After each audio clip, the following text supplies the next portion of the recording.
All right, we're here inside Igloo Studios. This is a really special episode. Two guests today. We're joined by the composers of Superman, John Murphy, David Fleming. Guys, what a movie. What an introduction to the DCU. Tell us how you're feeling and now that it's out, how does it feel? Take a breath. Very secretive for very long. Yeah, I mean, it feels good. I'm sure David will appreciate this, but one of the biggest fears of working on a big movie is something getting out. And there's always a moment where the movie comes out and you're like, oh, great, we don't have to worry so much, because you're always worried about, leaks and stuff like that. So, and then you enjoy the movie coming out. So it's been such a success. It's been cool. It's been really nice for me to see how many people are responding so emotionally to this version of Superman, because I think, I grew up with the comics, that was sort of my entrance to the character, and it feels very true to that version, which means so much to me, and I feel like means a lot to so many people. So to have people embrace this specific version of it is really nice. I've been loving seeing people's reactions. What was the most intimidating piece of kind of the scale that you knew that this was going to be? Because this is one of those things where you kind of knew, from the entire time that both of you were on board, this is going to be a big thing. I mean, for me, the most intimidating thing was actually working with the John Williams team. We've both done big movies before, but I don't think you've ever had to work with something that iconic, and it's like I've said before, it's like dealing with something sacred. It's like somebody saying, "Oh, can you add a bit of guitar to Hey Jude?" It's like don't go. You really want to go there? So for me, it was working with such an iconic theme. The scale of the movie. I mean, one of the great things about James Gunn is that even when the movies get bigger, it still kind of feels like you're working on an indie film because you're still dealing primarily with him. So it's you don't. I mean, obviously the whole studio, the machine, and everything is working in the background, but for the most part, most of the time, we're just dealing with James and. It feels kind of intimate, so you don't get that overbearing pressure that this is, one of the biggest movies of the year, and that's a lot of that's down to him, really. Yeah, it's tricky. It's the character means so much to so many people, and so many people have different versions of that character that have meant a lot. The closest thing I can recall in my own experience was working with Hans when they were remaking The Lion King, and it's like now you're dealing with these characters that are people's childhoods, so they have so much emotion wrapped up into it. And I think with this specific one, I think James did a really good job of kind of embracing the core of the character, that optimism and positivity, so that it feels like we're and actually that goes to using the John Williams theme as well, because there's clearly something about the original Richard Donner film that touched him, and he wants to say, hey, we're embracing the spirit of this, but we're also doing something new. So it's tricky. You try not to think about the pressure too much and just get the film done. This is David Fleming and John Murphy on Score the Podcast. Score the Podcast. The only show taking you inside the studios of the world's most celebrated composers and musical storytellers. Presented by Vienna Symphonic Library.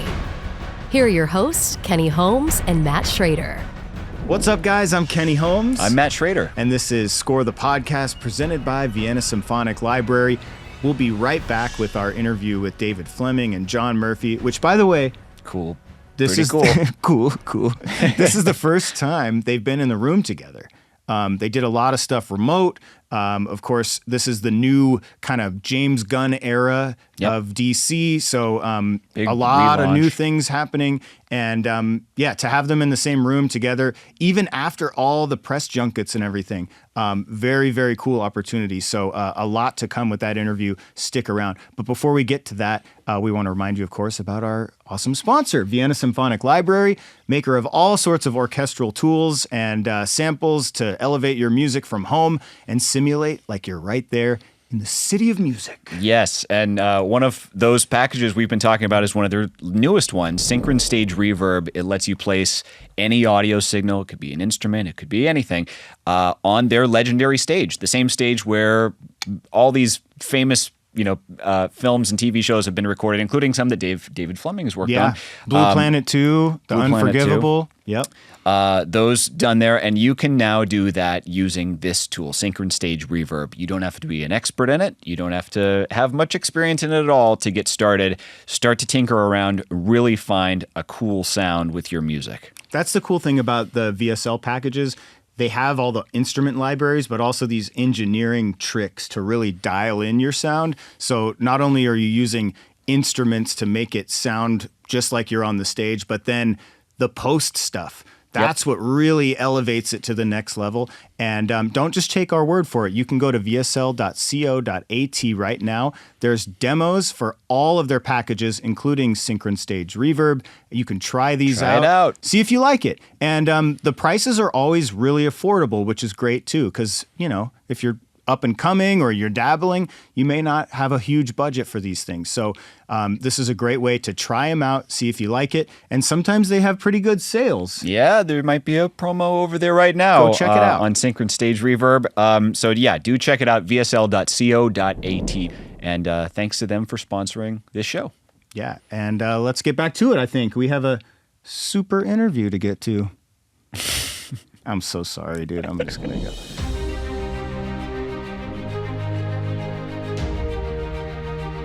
John, you literally came across a book called How to Become a Film Score? How to Become a Film How Composer? to Score a Film? How to Score a Film? What was that? I came across where this and I did you thought, read that? was that real? It's real. That's It's a real real. story. Wow. Yeah, I mean, I was a songwriter, and when I was about 24, 25, I got asked to write some songs for a little independent movie. So, I did some demos with my writing partner at the time, Dave Hughes. And we got the job of writing these songs on this little movie. It was called Leon the Pig Farmer, but it was so low budget that they couldn't afford a composer. So they rang one day and said, "Can you come meet us in London? We have a proposal for you." So we went to London and we met them on Charing Cross Road, the director and producer. And they said, "Look, we can't afford a real composer to write the score. Do you think you could write the score?" So, coming from Liverpool and everything, it was, yeah, of course we can. How hard can that be?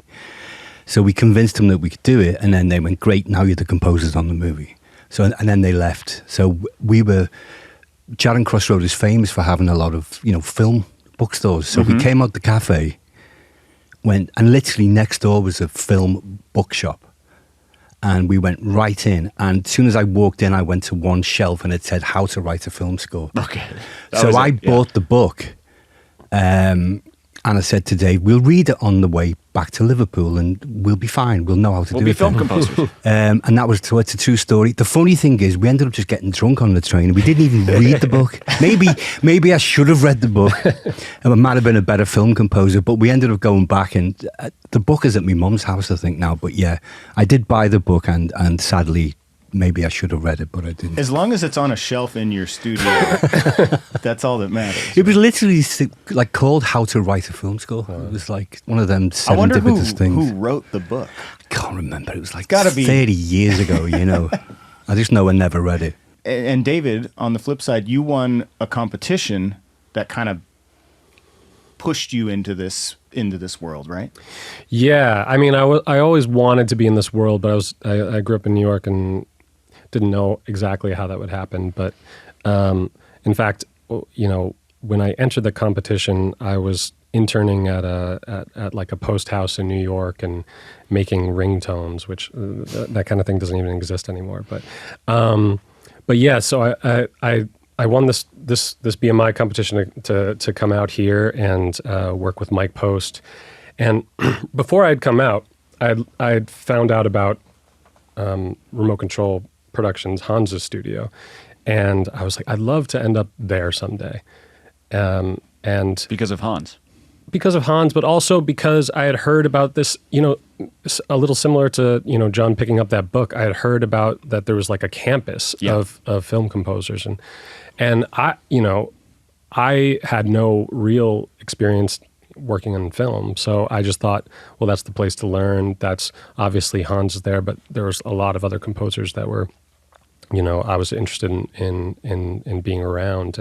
And one of them, Atle Orvason, ended up hiring me, and the story from there is very unglamorous, but it's just it was a lot of sleepless nights and getting opportunities to help other people with film scores while I was also starting to get my own career going, and kind of a complete opposite starting point between the two of you guys.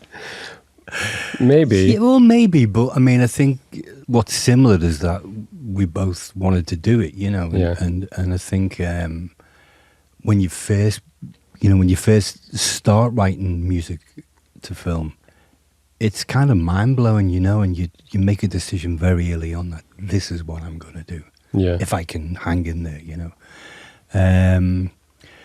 So yeah, I mean, it's funny. Every composer has their own little story of the journey. I got there by luck because somebody couldn't afford a film composer. But what matters is that you get there, and then you work your ass off to stay there. Yeah, and I think that's been the case. I know Dave's been through that too. So, that's what matters. And there's always some luck involved too. There's unbelievable luck involved, But you got, to a point though, you make your own luck too. So you do what you can to not let people down. Well, I'm curious, John, you have scored several of my favorite movies. Snatch is a great one. 28 Days Later is an incredible classic. And it's kind of amazing how well that such a scrappy little thing has kind of aged into a, actually kind of beloved classic. But I'm curious how you got in touch with Guy Ritchie, and then Danny Boyle too, and how those kind of the musical connection was formed there that kind of blossomed into what you did on those films. Well, I mean, the thing with Guy, because that was like Lock, Stock and Two Smoking Barrels and Snatch, they were the two that kind of, got me noticed a little bit, if you like. Mm-hmm. But the funny story with Guy was at the time, like Dave was saying about doing ringtones, I was writing jingles for Sky, Sky TV. I was doing sports stuff, and I was always trying to do something different. So I was doing very kind of heavyish promos for Sky TV, for Sky Sports, and I was doing like drum and bass stuff with like distortions and guitars and stuff. And there was one that was very successful, and Guy had heard this promo and asked around and found out who the composer was because he wanted a similar kind of, that's how it worked out. Wow. Literally from doing Sky jingles, and then I met him and then we got on, and he's a huge Morricone fan, so we just talked about Morricone for the whole interview, and that was it. And the thing with Danny was just word of mouth. I'd just done a movie with Stephen Frears, quite a low budget movie set in Liverpool, and Stephen knew Danny well, and he'd been talking, and so Danny just got in touch one day and said, can we meet up? I've got these two kind of experimental movies I'm doing with the BBC, and I'd like to talk to you. So that was really how that worked out. I actually met my wife Charlotte through Danny on the set of one of those movies. So oh wow! But the funniest thing about 28 Days Later is that when he rang me, I'd actually kind of half moved to LA at that point, and I'd done these two small films with him. And he rang me one day and he said, John, look, I'm doing this kind of zombie home movie. Nobody wants me to make it. Nobody wants to distribute it, and probably nobody will want to watch it. He said, but we can do what we want. And I went, okay, I'm in. And that was 28 days later. Cool. That's how he was approaching it. Yeah. And there was zero pressure. I don't even remember speaking to another person on that whole movie. It was that free because he wasn't even sure it was going to come out. Mm-hmm. So, and it just goes to show that when you're all let off the leash, and you can do stuff creatively as a director, composer, whatever, when you take that pressure away, you sometimes do your best work. So But that was it. That's what he called it. And one of the really cool things about that is the music that you did for that has gone on to be used in a lot of things now. And people have sampled it and used it in trailers, I think. And like, it's kind of taken on its own kind of musical life, which is a rare thing. Like there is, especially for a score, for that to kind of take on new life. And that's reflected it could be a little bit. But it's going to be replaced at some point. But to keep it in there, that's... We'll come back to the Williams score, but like that, and it's not as recognizable as Williams Superman score, but like it's in a lot of things. So I was kind of curious, when you see or hear, a theme that you wrote appearing in something else that it wasn't intended for, and maybe, manipulated in some way to fit the tone of something else. Is that a weird experience? Yeah, it is weird. And, I think part of the reason that happens with me, and, the theme from Sunshine was used just too much. Even I was like, oh, really? It was everywhere. I think it's because I'm a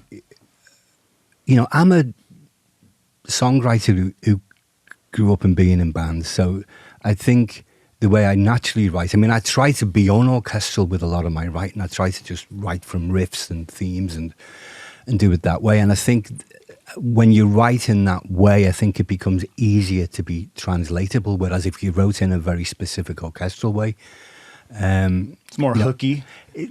Kind of, because that's kind of what I am. That's the art of jingles, right? Like I'm just a jumped up songwriter, who was a guitarist in a punk band. So, for me, that's what I enjoy. I enjoy writing, hooky stuff. And I think that makes it easier to translate, because it's kind of, it's less specific than a beautiful orchestral piece, if you like. But yeah, it's fun. Sometimes it's annoying when you see it in like the wrong places. For sure. But when you got two kids at college, the annoyance just, goes away a little bit. But But yeah, it's cool, to be honest. Yeah, it's cool. It's funny. It's weird, but it's cool.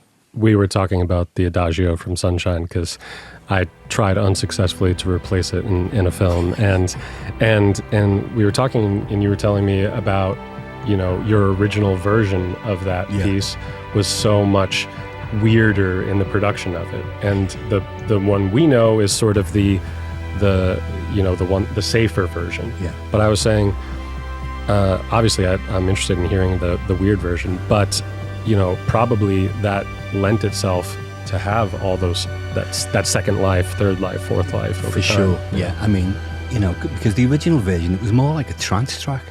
It was a very euphoric building, full on four on. It's still kind of four on the floor in places, but it was more of a, it was a club track with a lot of weird shit going on, and it was cool. But you're right. I think when you strip anything down to its fundamentals, not only does it usually get better, because it's less information for your brain to decide what it likes and what it doesn't, but it becomes more usable. It becomes, it can become different things. The less specific you get, and you'd reduce something to its 4 or 5 elements, it becomes more universal. It becomes easier to use. And so I'm glad a lot of the weird stuff that was in it disappeared. Thanks to Danny. The first version he heard, he was like, this is great, but can we just get rid of all of this? So it's really thanks to him. But it's a good lesson sometimes when you write something, I got into the habit of, when I thought I'd finish a piece, I'd just go away for an hour or sleep for an hour and come back, and I'd listen, and I'd go back with the, with the intention of like, what can I get rid of?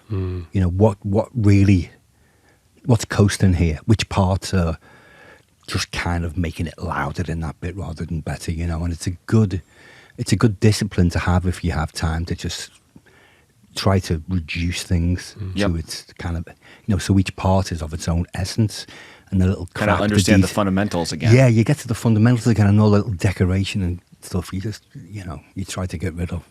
Well, that sounds like something that's very, David, I think some of your experience at Remote, and some of the films that you contributed to, you talked about Lion King and Top Gun Maverick, I believe. But a lot of those are obviously tapping into some source material musically that then becomes part of the vocabulary of what that will become. So I'm sure that process of kind of simplifying is probably one of your first steps as well if you're kind of diving into a project like that. And we can talk about that with the Williams theme, obviously, because that becomes super important to this film. Right. Yeah, I think it was important. And I think it's important to the way James wanted to embrace the theme as well, because, it became pretty clear to me that it wasn't, hey, let's do exactly this. In fact, when I came on the film, I was looking for a place. Hey, is there a place in this film that can handle the straight up orchestration of the John Williams theme? And although it sort of made us smile in certain areas, it didn't fit the overall tone of his film and what he was trying to make. I kind of think of it like he was asking us to make a loving, respectful cover version, not a tribute band version, because the score, the original march is a gem, and it doesn't need it doesn't need another recording of it necessarily. And when I came on, John had already done this great electric guitar version of it, which again really stripped it down to its bones. And one of the things that I was doing was looking for other ways to use that DNA, that the DNA of the theme. And what ended up sort of working for the film was to extract different pieces of the DNA and use them for different parts of Superman's story. So so obviously we had that great guitar version, which plays a really pivotal moment in the film as well as the trailers. And we're using the fanfare in a lot of action beats and things like that. Yep. And one of the last pieces of DNA that we found was actually taken from the end of the theme. There was a thread through the film about Superman / Clark Kent's purpose on Earth. He derives a lot of his sort of mission statement from what his Kryptonian parents have told him. And when that comes into question, he has to kind of redefine that purpose. And there was this thread through the film that, the Williams theme, the beginning of it is so heroic and bold, but it wasn't the right thing for this thread. It needed to be something more emotionally vulnerable. And I remember I was in a meeting, like a Zoom with James, and I said, the back part of the John Williams theme, the dun dun dun dun dun dun, is always to me the most emotional bit.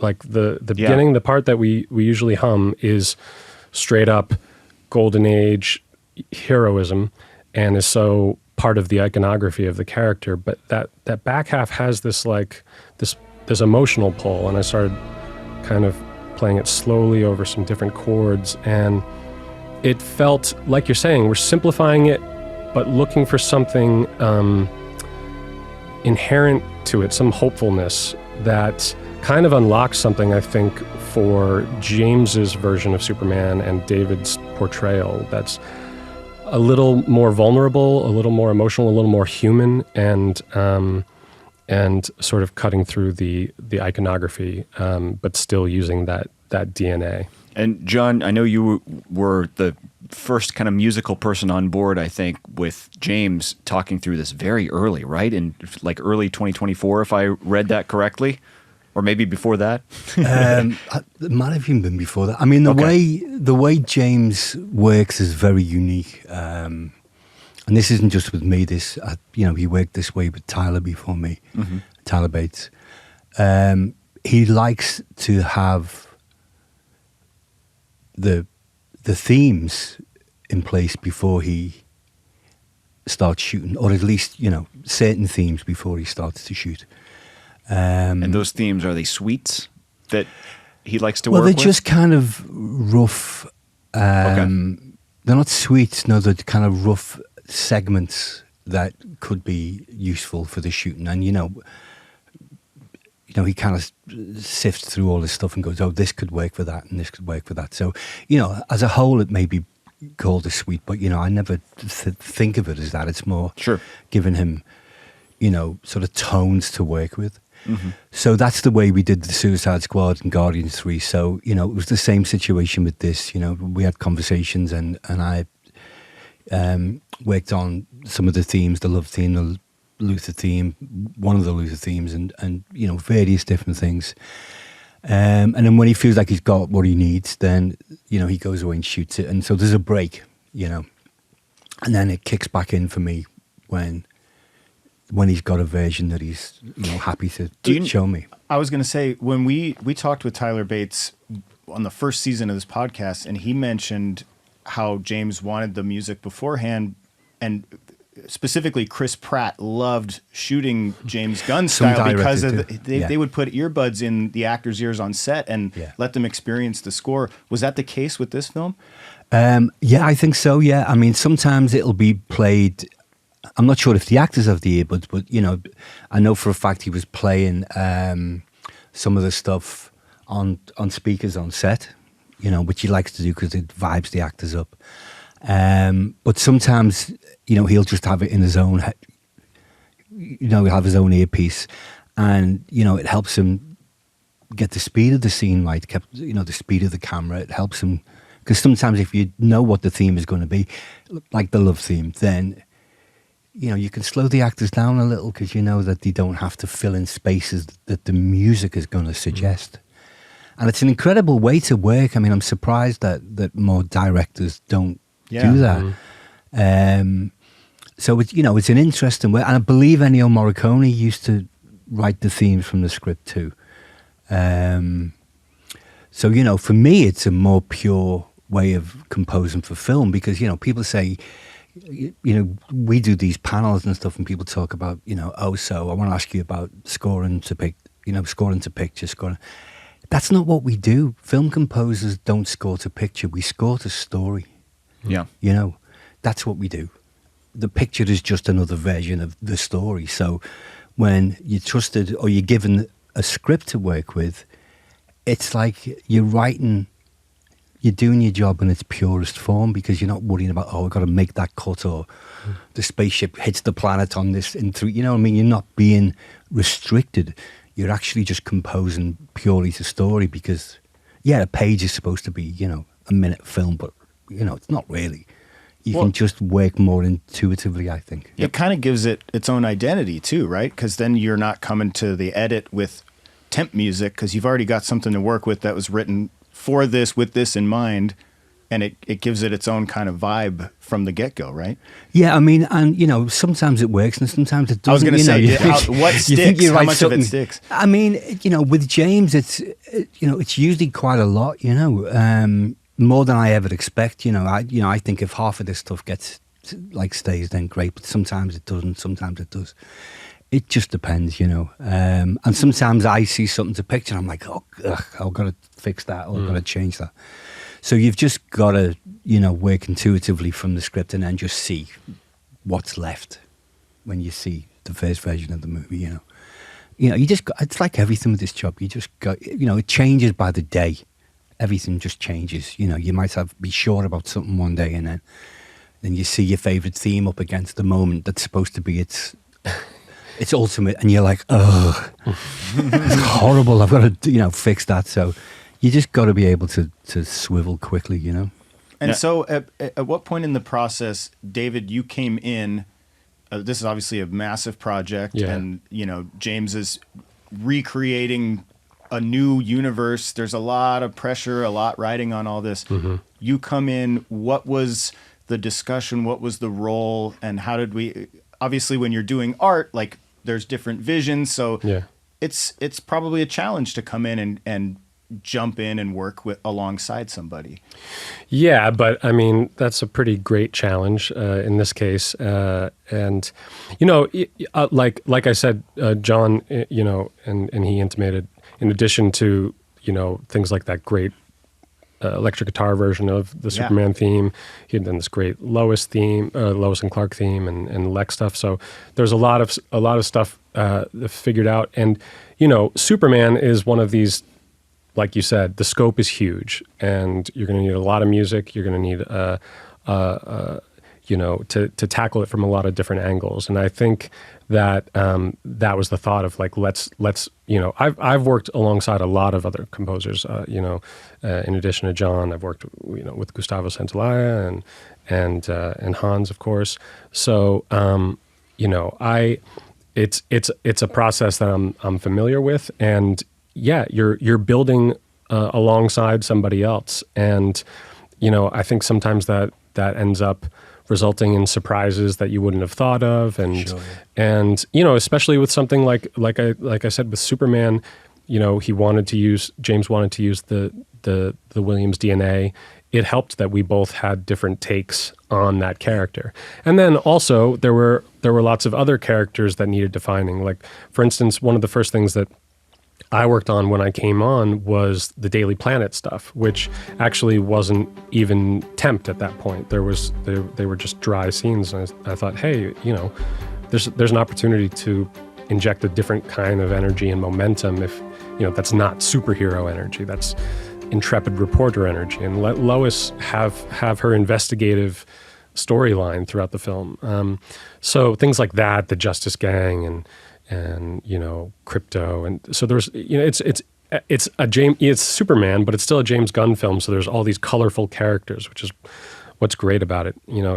That's when I grew up reading comics, it was always the largeness of the universe, and maybe Superman was on the cover, but Guy Gardner was a character that I remember from the comics, and having those foils for Superman and all these other personalities, and I think makes it feel more like a comic book film to me, and also I think is part of James's style to have this colorful band of characters, so it was fun. The thing about scoring a film is like you're painting a house while it's still being built, so there's all sorts of moving parts, and for Superman, it was nice to, I think, have two voices on it. Yeah, it's interesting too, because going into this, you think of James Gunn, he's such a needle drop director, right? And I think there's only 3 songs, one of which I think he wrote. He had a hand in, the character punk band, the Mighty Crabjoys. Yes. But was there moments? Was there other needle drops on deck? Like, how does that placement happen? Is that like super early on for him? I believe so. I mean, I think in this case, the fact that he went against that normal process for him in terms of leaning on the needle drop so much speaks to how passionate he is for this character, and realizing that, hey, we need to rely on score more. I don't know about the entire process of the needle drops on this one, but obviously there's one great one, sort of set piece in the middle, and the Mighty Crabjoys, which was fun, and we got to record some choir on. It was funny. He sent the demo, and, hey, do you think we could get our choir to do this? And I was like, okay, yeah. Do you want them to do like punk kind of pub vocals or classical choir? And he was like, I think classical choir would be funny. So and that actually ended up as sort of like a gospel thing in the end. But it was funny having all these amazing classical singers who have been trained at the best music schools in the world singing something like the Mighty Crabjoys. It was really... He's such a brilliant spotter. There's so many comedic moments that are played straight, but they're so funny. Like, the movie's been out, if you haven't seen it. Go see it. But Superman comes back, and he's in the apartment with Lois, and it's dark, and out the window there's a huge battle going on. Yeah. And for the longest time, there's no music. And they're having like a very serious conversation about love and about his dog. And not only are there a couple of good one-liners in there that are delivered very seriously, but comedically, but then really emotional music comes in, and there's still this colorful, crazy battle going on. And I was curious, when that was happening, the spotting, was that the way it was laid out from the get-go, or was it all just like a timing trial and error type thing? It's funny. I want to ask you about that because that was So I saw it again last night and I was cracking up. I mean, James is one of the most intuitive, if not the most intuitive director I've worked with musically. But one of the things about having that instinct, that road sense, is knowing when not to have music, you know? And so when we did talk about that scene, and we both had come up with the right place to start it at the same time. I'd emailed and he went, okay, I want to do this. You know, the best line, or the most revealing line in that whole scene, is when after Lois is you know, she's saying to him, you trust everybody, you know, and you think everybody is beautiful. And there's this lovely moment and he just looks up towards it and he says, maybe that's the real punk rock. It's the best, one of the best lines in the movie. And it's a bold statement to make that, you know, maybe we've got it all wrong and maybe kindness and decency is the real punk rock. So, you know, we both were onto that. Like, that's where the music should come in. Let's hold it all out. Because the longer you leave a movie to breathe, you know, you know this. It's when you do choose that moment, you know, it has more impact than anything. It's you know, you've just got to create tension with the vacuum, and you've got to create that stillness. And it's such a quiet, intimate scene that whatever you would have, you know, introduced at that point, at that line, would have meant something. But when you have it, that it's not just music, but it's actually their love theme. It's almost like his way of saying, I don't agree with you, but I still love you. And here's our thing. You know, it's a bit of a cheesy device in a way, but, you know, part of what we do is to disguise the cliches, you know, musically. And the fact that the imp is fighting with, and you kind of listen to them and you're looking at what's going on in the back, and you're listening to them have this incredibly intimate, probably the most truthful talk they've ever had. But your eyes go into, like, you know, there's Guy Gardner with a big camera, or, you know. But that's James Gunn. I mean, you know, that's just the way he does stuff. Well, that is one of the interesting kind of reactions that we've noticed from this film, is the tone of it is significantly different from what people have kind of gotten used to with a lot of kind of the Marvel thing, and then, you know, the very dark thing. Yeah, DC's been pretty dark for the longest time. And so this is kind of in its own new, you know, tone and world, which musically, I guess, means it needs to be defined what that is, and how what the rules are in something where things can be a little bit campy, where we can. Kenny and I both come from a news background, so the Daily Planet thing, like, there's just a little bit of cornball news in there that it kind of, you know, that's the character of what that world is. I mean, that could probably be on Sky right now. Yeah, but it's also the comic books. It's also what, for me, you know, when I saw the first cut of that, it took me back to what it felt like, that wonder, that sense of wonder of turning the page when you're 7 or 8 years old, and you know, pow, you know, you got all this stuff. You know, we've both, you know, felt that. You know, because Dave's a big comic guy too, and you know, he nailed it. You know, we both responded to that in our own ways, but we both responded very strongly to the fact that James made a movie that's very true and respectful of what the feeling was of the comics. It's a movie about a comic book instead of a movie about a character. Yeah.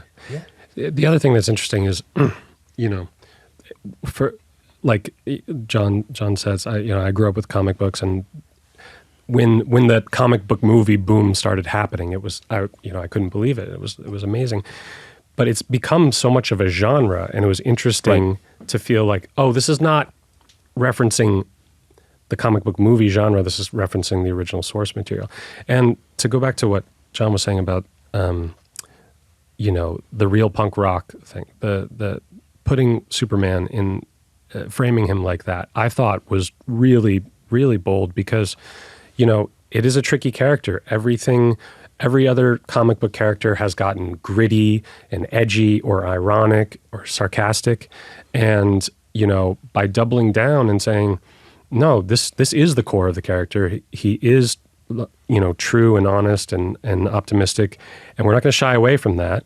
But also pointing out that maybe this is subversive now that he is so, forthright, and everything else is kind of crazy. So, to speak to what you said about the tone, I think that really sets the tone. And something I remember James saying about Superman and how he wanted it to feel is sincere but not self-serious. Mm-hmm. And that's a tricky balance because, with all these comic book movies, things have gotten, very serious, very obsessed with the myth.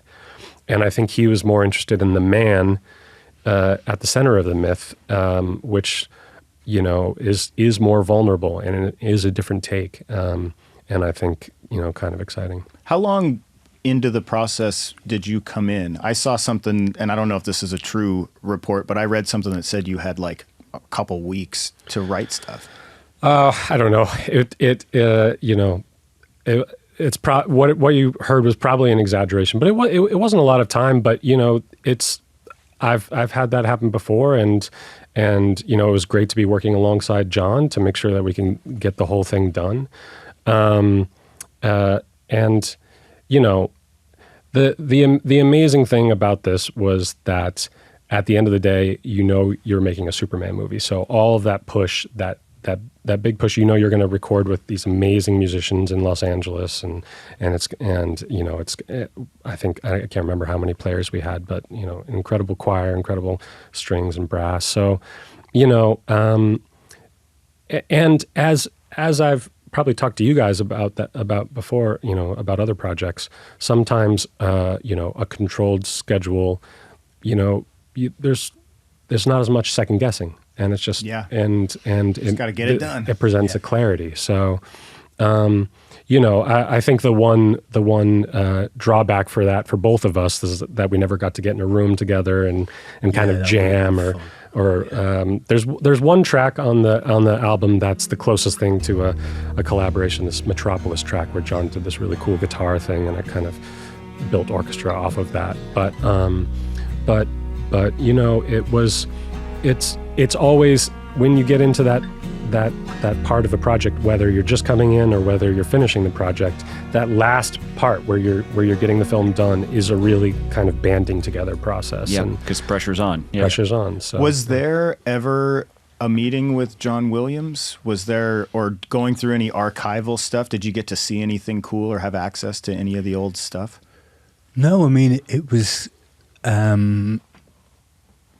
pretty much a case of when we realized that we should explore the possibility. And it was very early in the conversations of whether we could, wouldn't it be awesome if we could use John's iconic theme? Is that something he has to approve? Yeah. What is the that process as I don't really know for sure. I've heard different people tell me different things about it.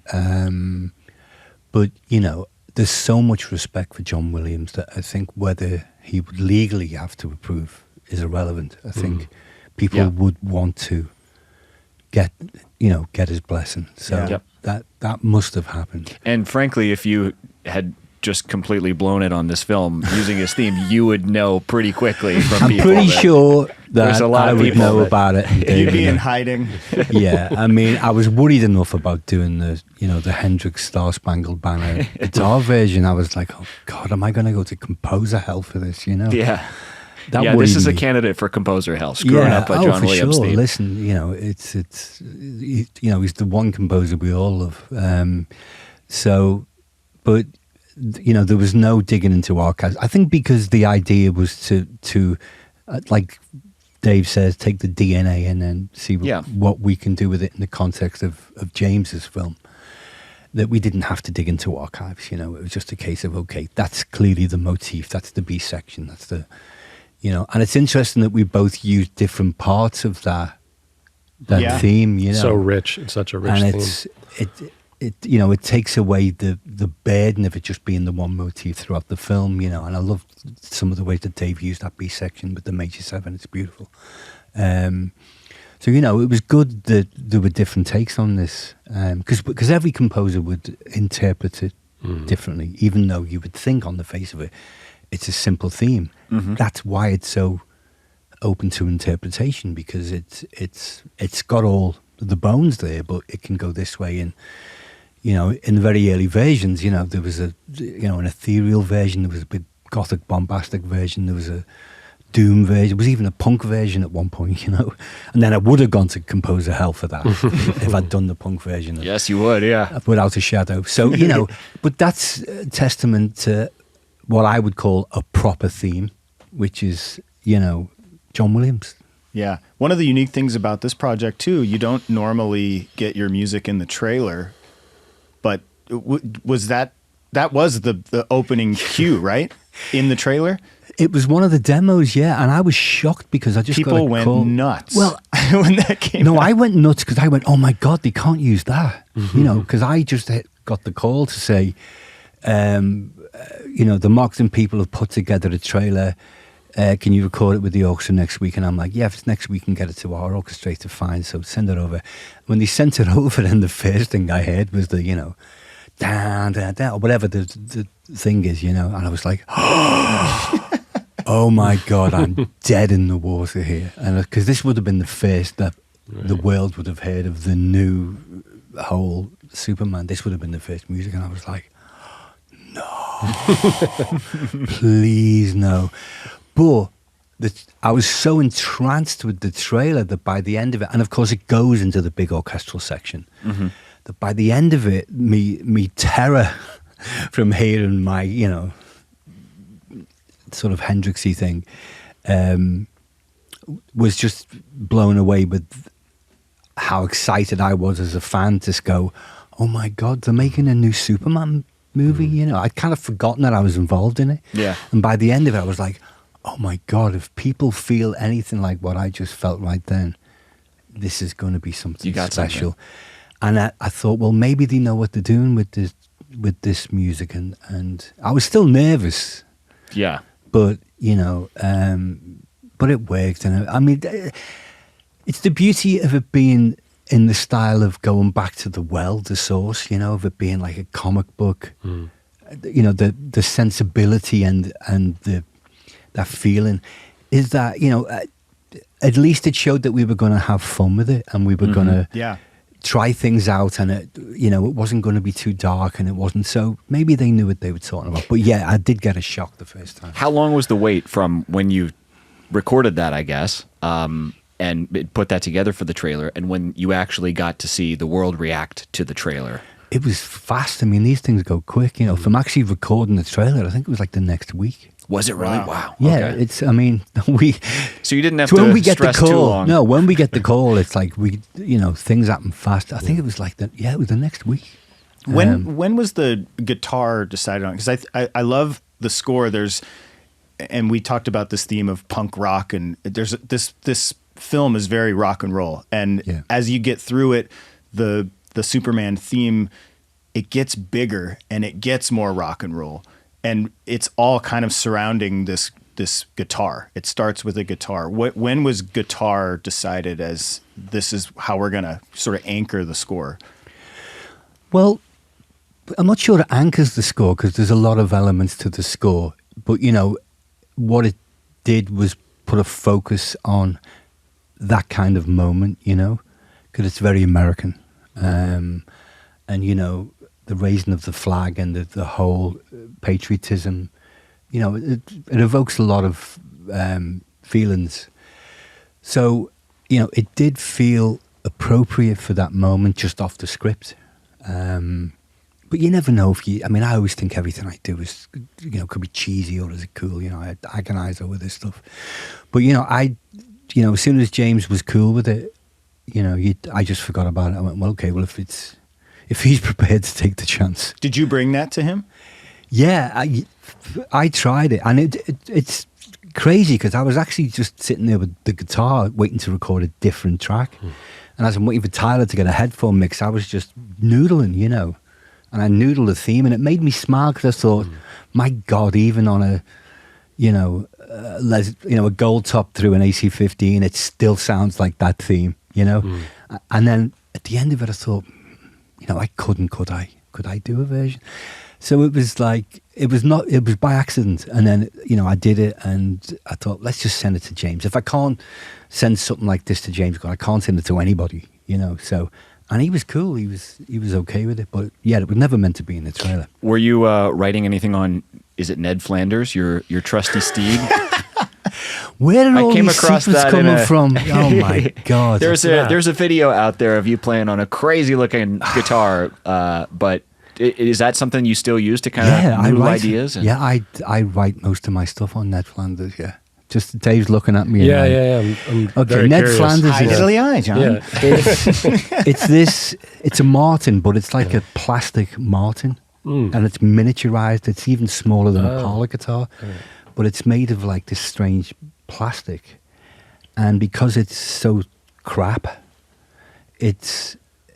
I use it as I just have it next to me all the time. I use it as my just idea machine. And just jam things off. And if it sounds good on this, then I know it's going to sound good. The reason it's called Ned Flanders is that not only does it sound terrible, the whole top of the guitar it's just this country scene by a campfire, because you know really what it is a campfire guitar, which is an American thing. Yes. But this whole beautiful drawing, actually no, it's a terrible drawing. It's this campfire scene, and it's got this guy playing it, and it's Ned Flanders. The guy looks like Ned Flanders. It couldn't look more, and yet it's taken from a really old picture because it was an original Martin guitar. Oh wow! Yeah. But it was always called Ned Flanders, and now it's become this. So some of Superman was derived from Ned Flanders. Well, I'll tell you right now that the love theme was written on Ned Flanders.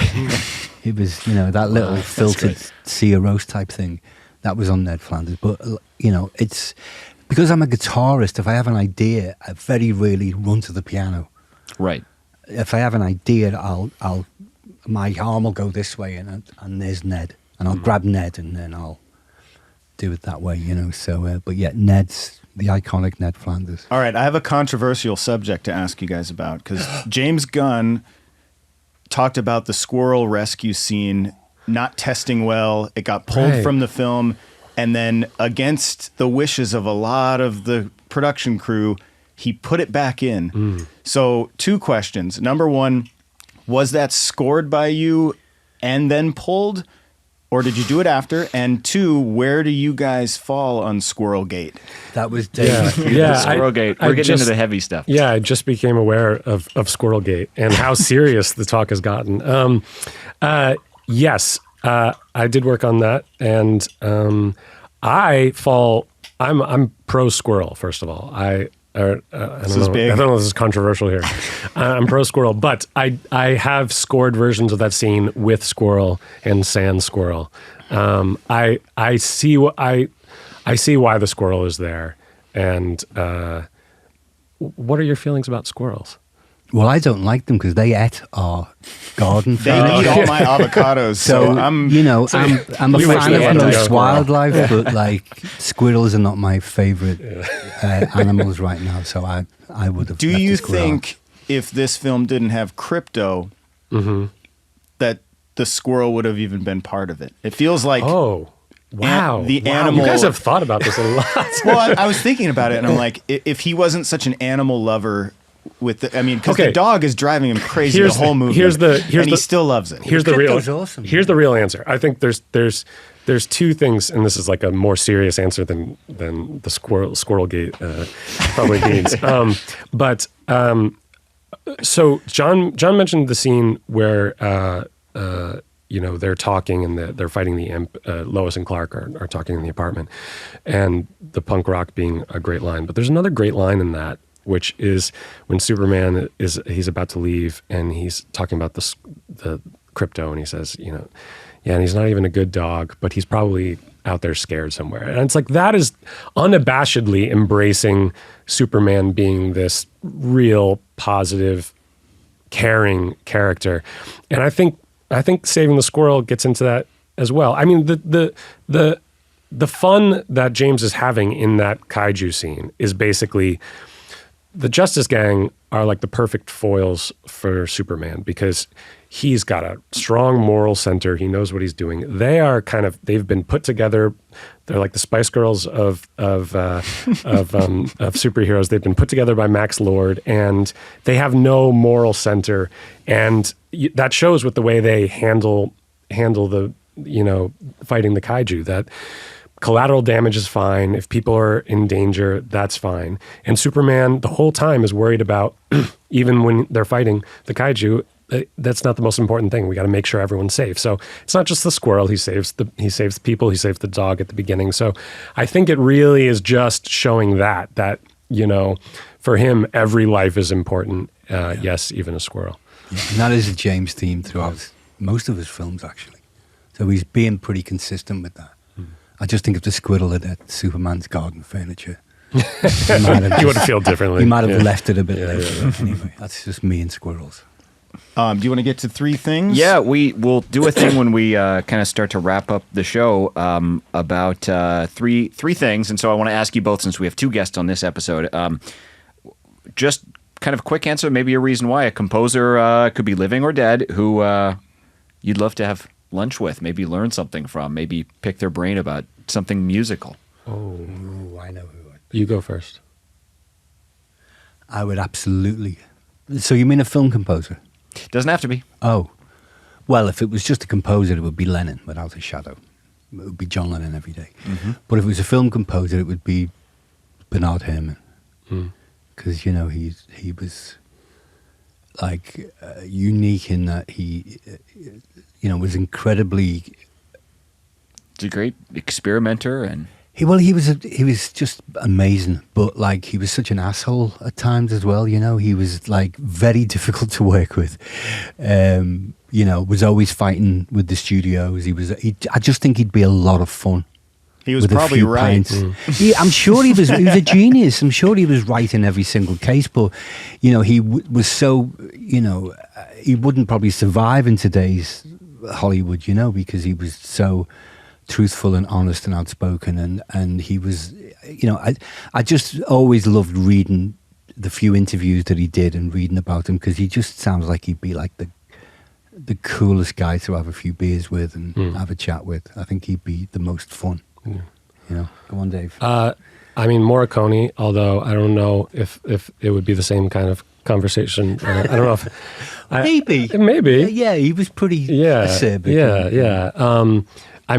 Just incredible, and I'd want to pick his brain far longer than he'd want his brain picked, I'm sure.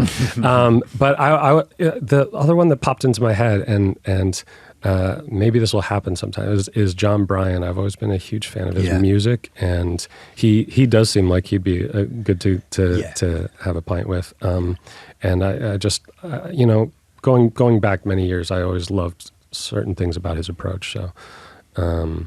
But I'm sure I have 50 answers to that question. Yeah, it's a tough one on the fly. Yeah. John, you kind of already answered this, but a non-film score musical influence that maybe makes you think about your scores differently or influences you in a way. Non-film score.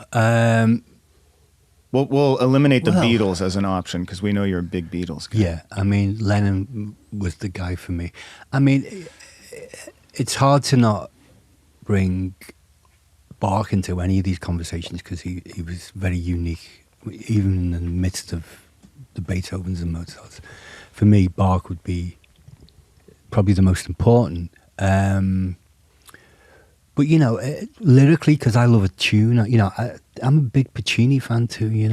I love opera, and outside of the film music realm, I think, in terms of lyricism and beauty and expression of for sure the theme, for me it's Puccini.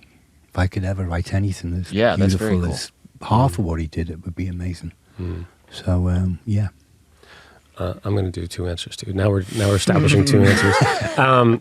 There's a composer I've been obsessed with for the past few years called Moondog, who I kind of tapped into a little bit for the Jim Henson score.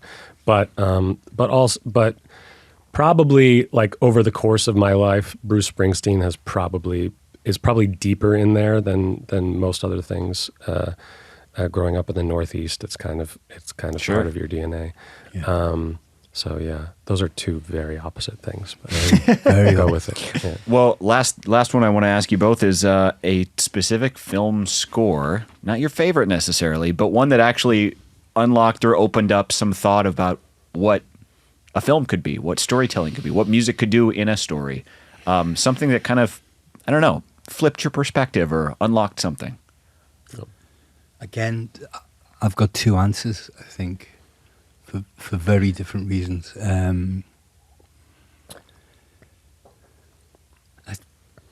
mean, there's so many. Morricone's my favorite. As much as I love Bernard Herrmann, Morricone's my favorite composer. And I would say, as much as I love, and I listen to all of the time, Once Upon a Time in America and scores like this. Mm. You said, what flipped your switch? Yeah. Then what flipped my switch was the Sergio Leone stuff. Mm. And the reason for that, and, not just one movie, but, all of the stuff he did for Sergio in those spaghetti westerns. And the reason for that, and why it changed the way I write film music, is that people forget, because it's now those sounds are so synonymous with those movies, people have forgotten how ridiculously crazy it was to use those sounds. You've got, a very high Italian opera mixed in with, 60s electric guitar. Yep.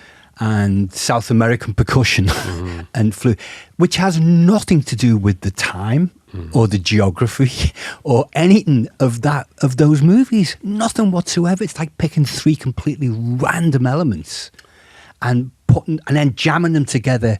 In the first place would be weird enough, but then none of those elements in themselves bear any relation to what's happening in terms of where the movie is set or in what time period. Right. Surf guitar. It's its own construction. Yeah. It completely. And when I realized what he'd done, it blew my mind, because that's when I really started to get into juxtaposition and using random things, seemingly random things together to create something that means something in a whole new context.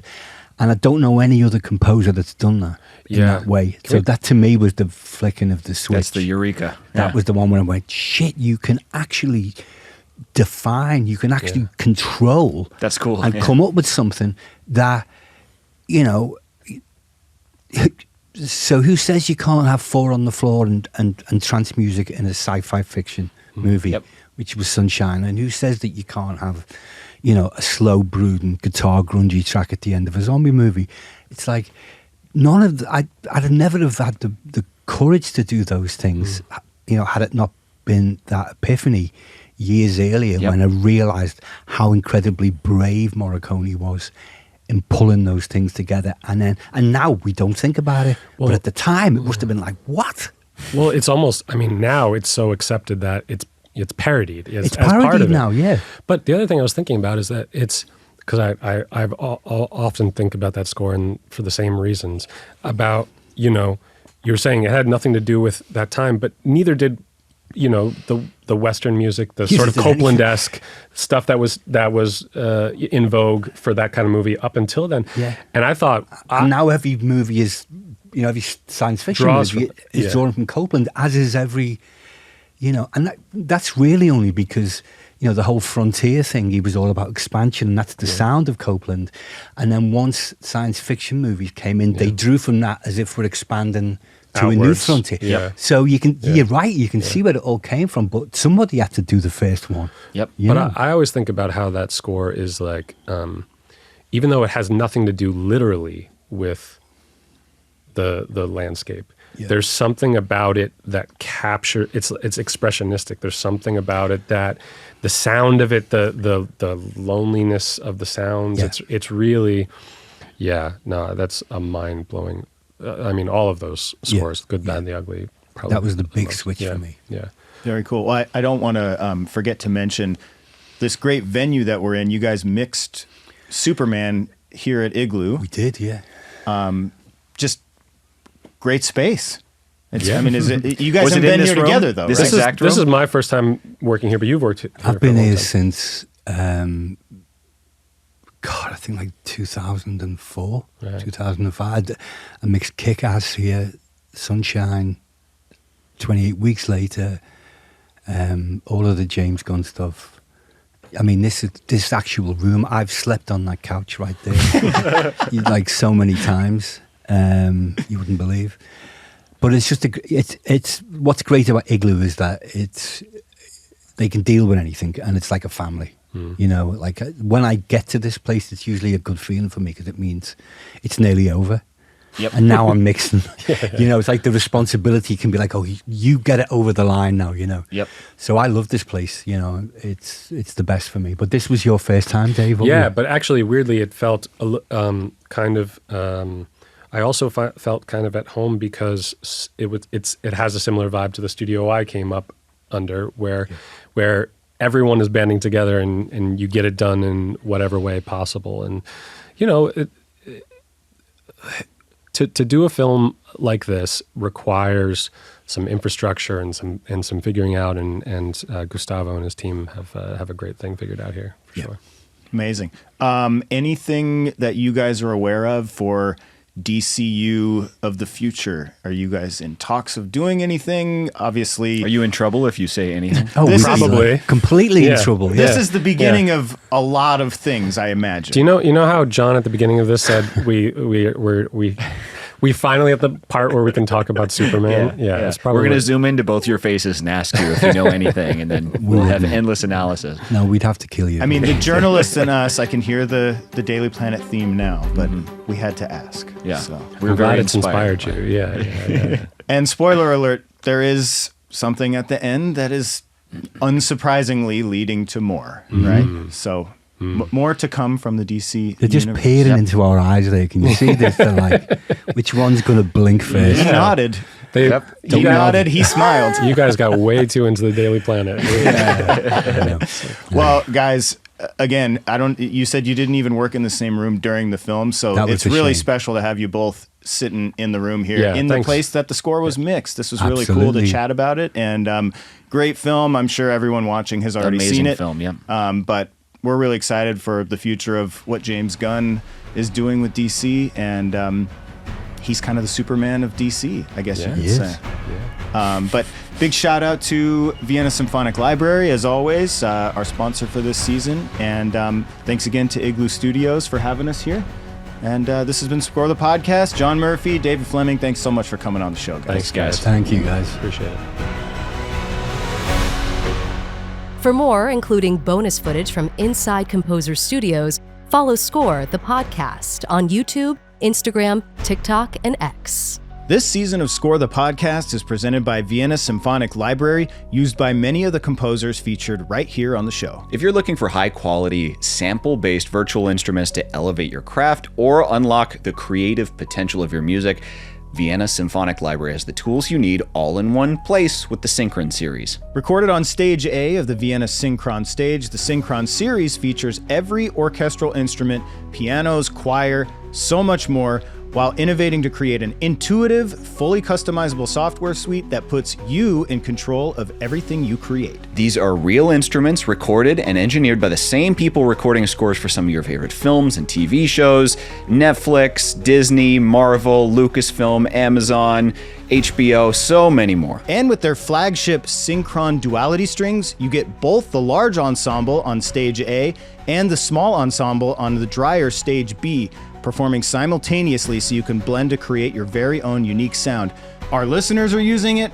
Our guests on the show are using it. Matt and I are even using it. We're using it too. The best of Vienna, the city of music at your fingertips. You want to hear what VSL can do? Listen after this message for a demo of Alan Silvestri's Forrest Gump theme. It sounds so good, YouTube probably copyright flagged it. And that's all I got to say about that. Or check out the items yourself at vsl.co.at. Check out their sample player, free libraries and demos. You can play around with all that stuff right now today. From all of us, thank you to the awesome team at Vienna Symphonic Library and Vienna Synchron Stage for supporting this season of Score the Podcast.